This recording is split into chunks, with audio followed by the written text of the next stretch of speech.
If you're researching moving to Hampstead, North Carolina in 2026, here are 5 things that I wish I understood fully before we made the move, because these are the exact things that decide whether you feel settled or you feel stuck. My name is Dennis Murphy. I'm a coastal North Carolina relocation specialist, and I relocated myself here from Long Island, New York, and now I help people out just like you make the same exact move. So here are the 5 things I wish I knew before moving to Hampstead. Number one, I expected my biggest stress would be my son walking into a new school, not knowing anyone, and maybe not making any friends. But the truth is, it was me and my wife that felt the newcomer isolation first. We didn't have our people yet. We didn't have any history here. So that part doesn't show up on Zillow, but my son, he was totally fine. He has a ton of sleepovers and a lot of nice friends. But here's what fixed it. We had to get out of the house on purpose, and the more we did that, the better it got.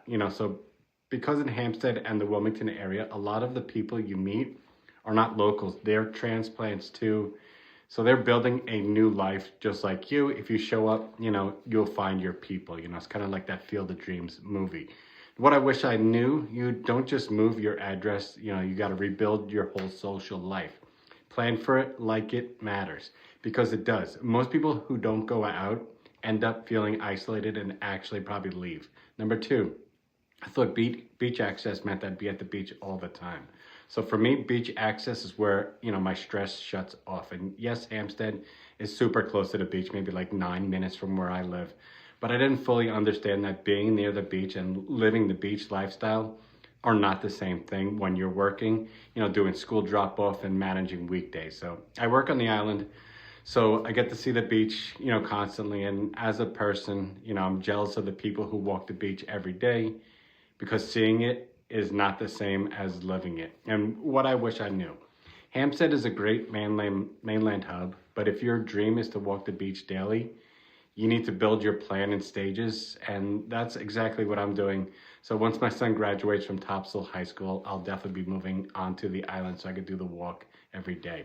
3, I didn't realize how much your Tuesday life matters more than the house you're gonna buy. So here's my actual Tuesday. I'm up, getting my son ready, dropping him off at Surf City Middle School, then I head to the island for work, and then I come back home. That's the loop.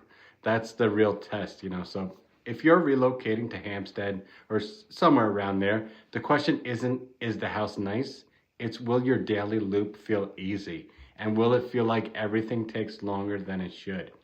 So when we first moved here, we made a point to learn the area by trying new places, dinner spots, local businesses, and even simple Sunday outings, because that's how you stop feeling new. And a practical detail for you guys, off season is easier for that. Less waiting, sometimes cheaper, and you get to learn the area before the peak season crowd comes in.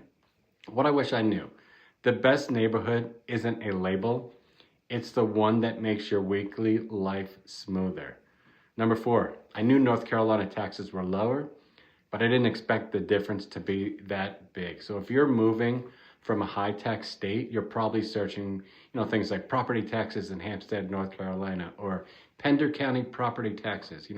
My numbers were extreme. I went from nearly $20,000 a year in property taxes to only $3,100. And that's real money back into your life every single month. Savings, investings, there's tons of options. What I wish I knew, the tax difference is a real reason people relocate here, but you still need to run the full budget, because insurance in coastal North Carolina is its own category. And that's the closest thing to New York prices. Taxes can feel like a win, but you still need to price reality correctly. Number 5, I was so worried about HOAs, but the reality is much simpler than people think.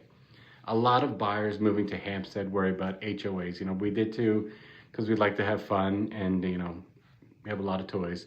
But most of the time, the day-to-day reality isn't constant enforcement or noticeable at all. It's mostly neighbors debating things in the community Facebook group. And in a lot of communities, the biggest issue is, e-bikes and kids being kids.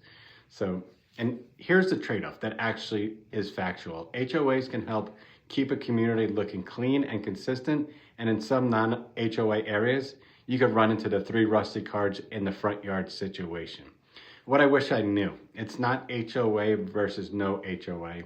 It's which rules affect your lifestyle. And when it comes to new construction and community choice, what people really look for depends on life stage. Retirees tend to chase more amenities. Families chase neighborhoods with lots of kids, makes sense. Boaters chase access, ramps, slips, and water proximity.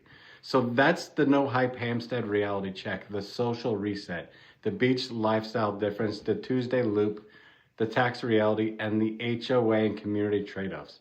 So if you're planning to move to Hampstead, North Carolina in 2026, subscribe to my channel. I'm building the most practical YouTube channel on Hampstead, Surf City, Topsail, and the Wilmington area for people who want real daily life clarity and nothing about, where you can get a taco.